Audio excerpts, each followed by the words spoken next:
Beekeeper ist die Kommunikationsplattform des Digital Futures Lab.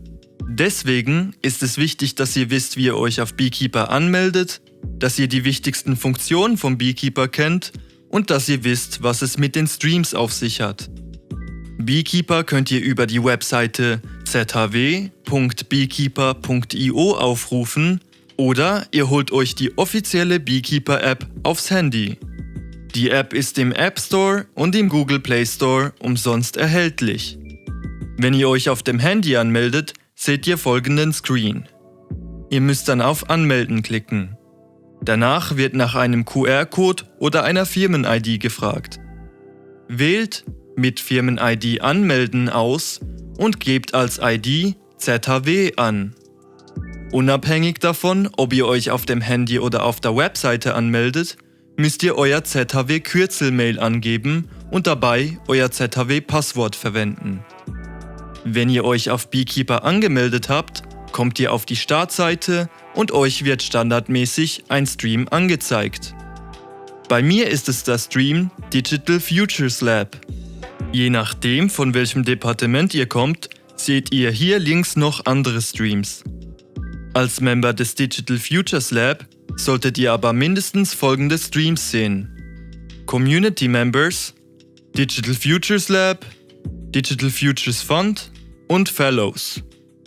Wofür diese einzelnen Streams gedacht sind, erkläre ich gleich. Jetzt gehe ich aber erst auf die wichtigsten Features von Beekeeper ein. Auf der Navigation ganz oben sind verschiedene Icons abgebildet. Das hier ist das Stream-Icon. Auf dieser Seite befinden wir uns gerade. Mit den Icons nebendran gelangt ihr zum Postfach, zu den Benachrichtigungen und zum Nutzerverzeichnis. Im Postfach findet ihr eure Privatnachrichten. Ihr könnt mit dem Button rechts neue Konversationen erstellen. Das Postfach wird im Verlaufe der Zeit noch wichtig für die Community. Stellt also sicher, dass ihr regelmäßig euer Postfach aufruft. Wie wisst ihr aber, ob euch jemand geschrieben hat? Eigentlich ist es selbstverständlich. Bei der Glocke wird angezeigt, wenn jemand auf einen Post von euch antwortet, euren Post liked oder euch eine Nachricht geschrieben hat. Im Nutzerverzeichnis erhaltet ihr einen Überblick über alle Beekeeper-User. Das kann nützlich sein, wenn ihr gezielt nach einer Person sucht. Gehen wir zurück zu den Streams. Streams sind so ähnlich wie ein Forum oder eine Facebook-Seite, auf der jeder einen Post verfassen kann, der Zugriff auf den Stream hat. Wichtig zu beachten ist die Stream-Beschreibung. Darin wird erklärt, welche Themen in den jeweiligen Streams besprochen werden. Hier nochmals eine Zusammenfassung, für was die einzelnen Streams gedacht sind.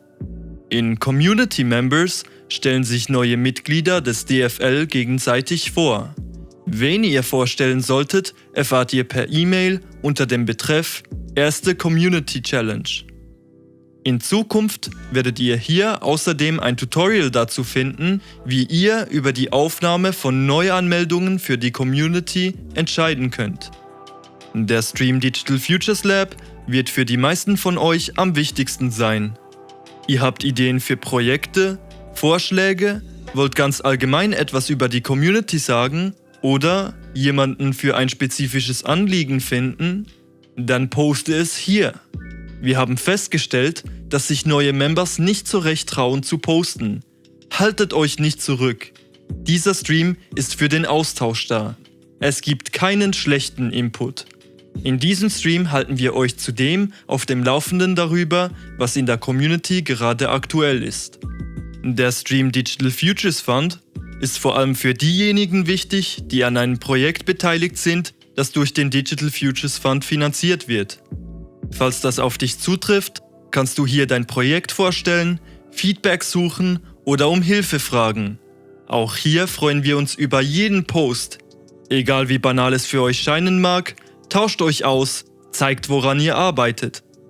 Diese Posts sind für alle Community-Mitglieder, also auch für DFL-Members außerhalb vom Digital Futures Fund interessant. Schließlich handelt es sich auch hier um Projekte mit Bezug zur Digitalisierung. In diesem Stream schlummert also jede Menge Vernetzungspotenzial. Dasselbe Prinzip gilt für den Stream Fellows. Auch hier sollte sichtbar werden, woran die Fellows arbeiten und was sie beschäftigt. Ihr könnt ungeniert Kontakt mit den Leuten aufnehmen und euch vernetzen. Generell zählt, engagiert euch, zeigt euch, macht euch und eure Projekte sichtbar. Wir freuen uns schon bald, von dir zu hören.